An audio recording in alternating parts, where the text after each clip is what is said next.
अगर आपके ऊपर अचानक से कोई ऐसी परेशानी आ जाती है जिसका कोई हल नज़र नहीं आता और आपको समझ नहीं आता कि आप क्या करें, और आप चाहते हैं कि 1 मिनट के अंदर, कुछ सेकंड के अंदर वो मुश्किलात हल हो जाए, तो दरूद तंजीना आपकी मुश्किलात, परेशानियों और तंगी के वक्त पढ़ने की बहुत सारी फजीलत बयान की गई है।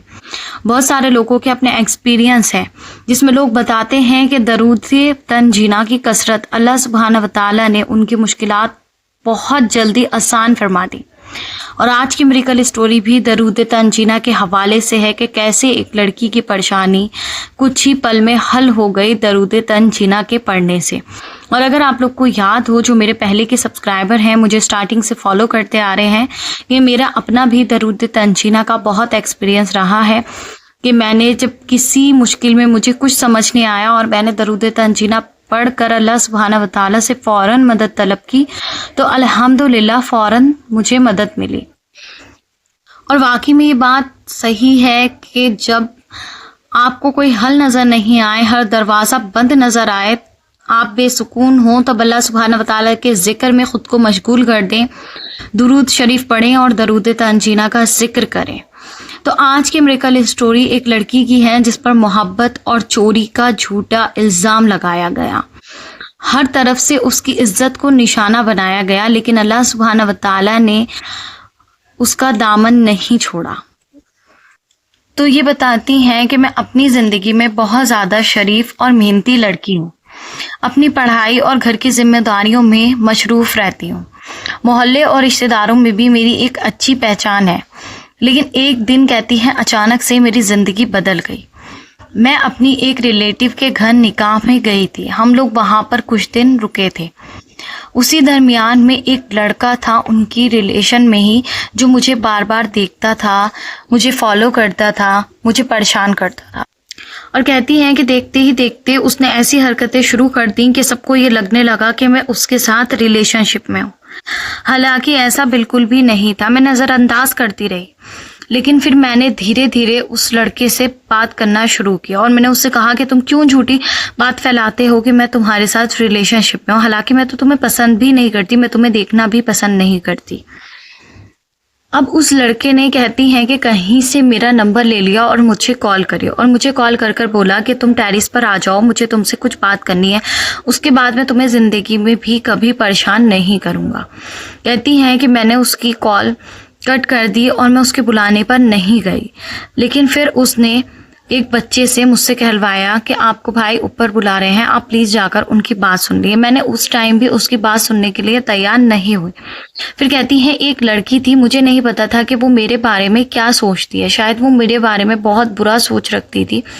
उसने मुझे बोला कि वो तुम्हें ऊपर बुला रहा है और तुम उसके पास चली जाओ। और कहती हैं कि मैं बेवकूफ़ी में उसके पास चली गई। वहाँ पर उन्होंने पूरी फैमिली को बुलाकर मुझे दिखा दिया और उनकी अम्मी मेरे ऊपर घटिया इल्ज़ाम लगाने लगी और मुझसे बहुत ज़्यादा लड़ने लगी कि तुम्हें शर्म नहीं आती और तुम ये सब कुछ क्या कर रही हो। और कहती हैं कि ये बात इस हद तक फैल गई कि हर कोई मुझे अजीब नज़रों से देखने लगा और मुझे बहुत ज़्यादा तकलीफ़ होने लगी। अब मैं इस इल्ज़ाम से कैसे निकलूं, मुझे कुछ समझ नहीं आता। मैंने अपने फैमिली को भी बहुत समझाया, सबको बहुत समझाया, किसी ने मेरे ऊपर यकीन नहीं कहा और सबने ये कहा कि इसका जल्द से जल्द निकाह कर दो, तुम्हें जो भी लड़का मिले उससे। कहती हैं कि इस तकलीफ़ से अभी मैं बाहर नहीं निकली थी। मैं बहुत ज़्यादा रोई, अपने आप को प्रूफ करने की कोशिश की, पर कोई हल नहीं निकला। मैं तड़पने लगी, अल्लाह सुब्हानहू व तआला से दुआ करने लगी और हर किसी ने मुझसे बातचीत करना छोड़ दी। बस एक लिमिट तक ही मुझसे सब बोल रहे थे और यहाँ तक कि शादी के बाकी फंक्शन मैंने अटेंड ही नहीं किए। मुझे सब लोग घर पर छोड़ कर गए और मेरी फैमिली भी मुझसे बहुत ज़्यादा नाराज़ थी। अब कहती हैं कि जितने भी दिन फंक्शन चले उन दिनों में मैं घर में ही थी और जिस रिलेटिव के यहाँ मैं शादी में गई थी उन्होंने मेरे ऊपर पैसे चोरी और जेवर गुम हो जाने का इल्ज़ाम लगा दिया बिना किसी सबूत के। और कहती हैं कि मैंने हाथ पैर जोड़े, अपना सर पटका, सब कुछ किया, पर वो लोग नहीं माने। पूरे दिन यही सिचुएशन चलती रही। मैं सफाइयाँ देती रही, रोती रही। मेरे घर वालों ने भी मुझे बहुत मारा और उन लोगों ने कहा कि हम पुलिस बुलाएंगे और तुम्हारी कंप्लेन करेंगे। मेरे घर वाले भी उनको बहुत समझाने लगे कि नहीं, हमारी बेटी ऐसी नहीं है, आपको पुलिस बुलाने की ज़रूरत नहीं है, आप पहले सारी सिचुएशन को समझ लें, अच्छे से मालूमात कर लें, फिर पुलिस बुला लेना। और ये सब बोलकर मेरे अब्बू ने मुझे एक रूम में डाल दिया, बहुत ज़्यादा मार के, और मुझे उसमें बंद कर दिया गया। मैं तड़पती रही, चीखती रही, चिल्लाती रही, पर किसी ने मेरी नहीं सुनी। और अचानक से मुझे आवाज़ आती है कि नीचे पुलिस आ गई है। मैं बहुत ज़्यादा घबराने लगी, तड़पने लगी और रोने लगी। मुझे कुछ समझ नहीं आ रहा था मैं क्या करूं। मेरी ज़ुबान पर दरूद इब्राहिम का जिक्र जारी हो गया और मैंने दिल ही दिल में 100 मरतबा दरूद इब्राहिम पढ़ने की और 6 नवाफिल सलात शुक्र के पढ़ने की मन्नत मान ली, जो मैंने अक्सर आपके वीडियोस में सुना है। और पुलिस अपनी इन्वेस्टिगेशन करने लगी। मेरा दिल बहुत ज़्यादा डर रहा था, घबरा रहा था, मुझे समझ नहीं आ रहा था मैं क्या करूं। तभी मुझे बुलाया गया और मुझसे पूछताछ की गई और मुझे 2 थप्पड़ भी मारे गए। मैं वहीं पर बैठी रही, घबराई हुई, और मुझे समझ नहीं आ रहा था कि क्या करूं। तभी मुझे याद आया क्यों ना मुझे दरूद तंजीना पढ़ लेना चाहिए।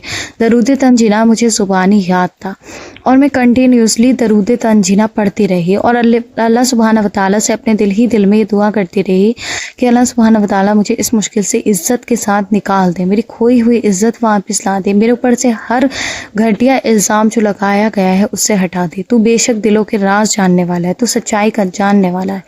कहती हैं कि मैं अपनी सिचुएशन को नूर सिस्टर कभी भी मिरेकल स्टोरी में बयान नहीं कर सकती।